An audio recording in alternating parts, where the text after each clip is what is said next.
ठीक है, ये क्वालिटी देखिए इसमें दूध की कितनी अच्छी मात्रा है।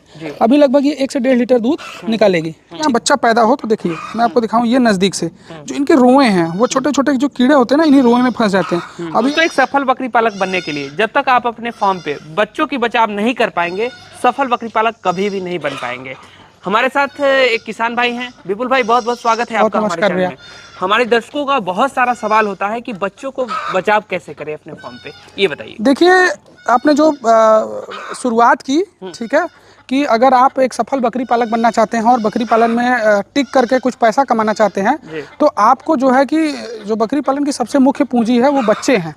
इन बच्चों को बचाना ही सबसे मुख्य काम है और बहुत सबसे मेहनत भरा जो काम है वो यही है। ठीक है, जितने भी ये बच्चे देख रहे हैं फार्म पे सुंदर सुंदर क्वालिटी के लगभग अभी 20-22 बच्चे आ चुके हैं। अच्छा। अभी लगभग 10 बकरियों का डिलीवरी जो है कि वो बाकी है। तो इस लॉट में हमारे यहाँ जो कि बकरियां सेल हो गई थी तो बच्चे कम आए हैं, लेकिन जब बच्चे आपके फार्म पे ज़्यादा होते हैं तो आपकी मेहनत जो है वो बढ़ जाती है। ठीक है, तो इन्हीं बच्चों को बचाने के लिए कुछ मुख्य बातें मैं आपको बता दूं, जो कि लगभग 90% किसान गलती क्या करते हैं जी। पहली बात, जब बच्चे नवजात होते हैं तो इनका शरीर जो है बड़ा नाजुक होता है। ठीक है, तो वो जो गलती करते हैं बच्चों को ऐसे झुंड में छोड़ देते हैं और कभी कभी बड़ी बकरियों के नीचे आकर के ये बच्चे कुचल के मर जाते हैं। अच्छा। तो वहाँ थोड़ा सा बच्चों को केजिंग सिस्टम बनानी चाहिए। ठीक है, जिससे कि बच्चे कुचलने से ना मरे। ठीक, पहली बात। दूसरी बात, सफाई का बिल्कुल ध्यान रखें। जहाँ पे आप बच्चे रख रहे हैं वहाँ पे साफ सफाई बहुत बेहतरीन जगह पे होनी चाहिए, क्योंकि नाजुक बच्चों के अंदर जो इनकी मैग्नी होती है, ठीक है, ये एकदम मतलब ये समझ लीजिए कि इनके लिए एक तरीके से शत्रु का काम करती है। इसमें कीड़े बहुत जल्दी लगते हैं। ठीक है, क्योंकि ये दूध पीते हैं तो ऐसे बच्चों की मैग्नी में कीड़े बहुत जल्दी लग जाते हैं।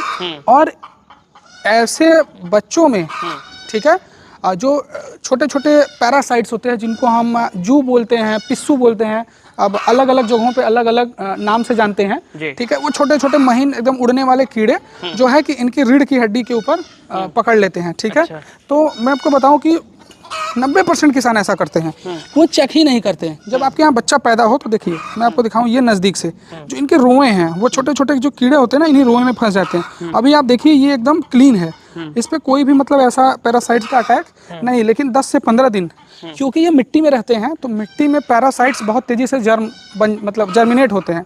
वो इनके रीढ़ की हड्डी पे आ जाते हैं, इनका खून चूसना स्टार्ट कर देते हैं। बच्चे दूध तो पीते हैं लेकिन ग्रोथ नहीं आती है। अच्छा। तो पहला काम ये करें कि रेगुलर 2 दिन 4 दिन 5 दिन के हर अंतराल पे आप बच्चों के पूरे शरीर पे, रीढ़ की हड्डी पे आप 2-4 बच्चों को, 5 बच्चों को उठा करके भी देख लेंगे तो आपको पता चल जाएगा। क्योंकि अगर एक बच्चे में भी मिलेगा तो वो सब बच्चे में फैलते देर नहीं लगेगी। तो 2-4 बच्चों को उठा लीजिए, चेक कर लीजिए कि है कि नहीं है, पिस्सू है, ये सारी चीजें अगर आपके बच्चों में। सबसे ज्यादा जो है बच्चों का मोर्टेलिटी किस महीने में देखने को मिलता है?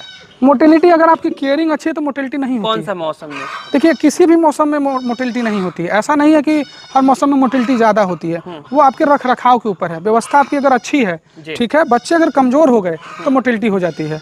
ठीक है, तो यही सबसे मुख्य है। मैंने आपको बताया कि ऐसी स्थिति में जो कि अगर ये जब जुए पड़ जाते हैं तो इनके खून को चूस लेते हैं और बच्चे कमज़ोर हो जाते हैं। अब कमज़ोर पड़ेंगे तो कितना भी दूध पिला लीजिए उनको मरना तय है।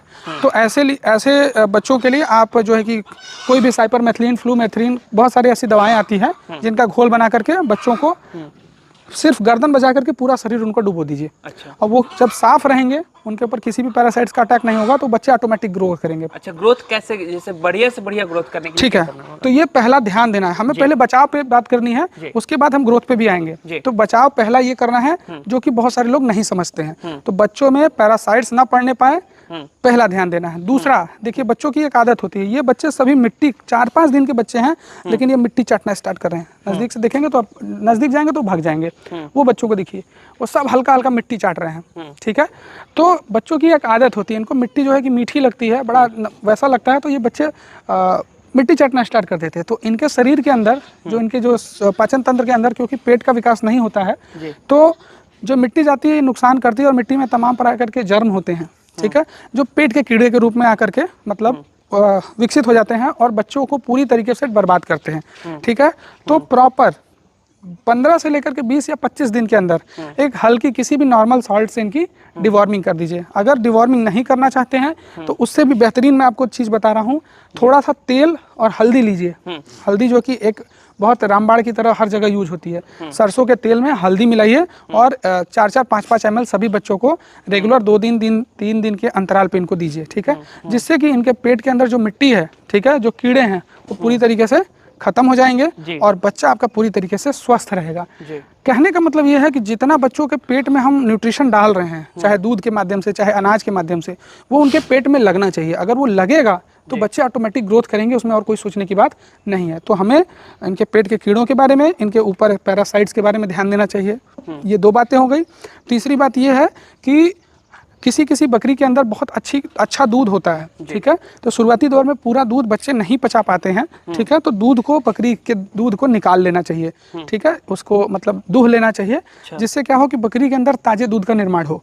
बकरी के थन में अगर पुराना दूध रह जाता है, ठीक है, तो वो जब बच्चा उसको पीता है तो उस दूध का जो पीएच वैल्यू होता है वो डिस्टर्ब रहता है, जिससे बच्चे का डाइजेशन खराब हो जाता है, बच्चे को लूज मोशन लग जाता है। बहुत सारे लोगों की शिकायत रहती है कि हमारा बच्चा लूज मोशन कर रहा है, उसकी जो टट्टी है वो बंद नहीं हो पा रही है, बहुत सारी दवाएं दे रहे हैं। तो जब शुरुआती दौर में उसके शरीर में कोई इम्यूनिटी डेवलप नहीं है उस हिसाब से, और हम उसको दवाई पे लेके आ जाते हैं, तो बच्चा पहले से ही क्या होने लगता है, कमजोर होने लगता है और मर जाता है, ठीक है। तो हमें बच्चों को दूध जो है प्रॉपर मात्रा में पिलाना चाहिए। बकरी के थन के अंदर फ्रेश दूध होना चाहिए। थोड़ा सा भी दूध है उसको आप निकाल लीजिए। अभी जैसे हमारे पास 1-2 बकरियां हैं जिनके अंदर दूध ज़्यादा है, तो मैं अभी उन बकरियों को क्या करूँगा, दूध लूँगा, ठीक है। तो दूध फ्रेश पिलाएं, ठीक है। दूध उतनी उसको दूध दूह करके थोड़ी ना पिलाते होंगे ऐसे? नहीं, जैसे थन से दूध पी, हाँ, थन से दूध पी लिया। आइए आपको दिखाता हूँ, ठीक है। जैसे कुछ बकरियां बहुत बड़ी होती हैं तो जिनके अंदर दूध की मात्रा ज़्यादा होती है। जैसे अभी हमारे पास एक बकरी है, ठीक है, अभी हम इसको दूहेंगे। क्यों? क्योंकि इसका तो बच्चा हमने बेच दिया था। अभी शाम को इस बकरी को आपके सामने ही दुहा था, ठीक है। ये क्वालिटी देखिए इसमें दूध की कितनी अच्छी मात्रा है। अभी लगभग ये 1 से 1.5 लीटर दूध निकालेगी, ठीक है।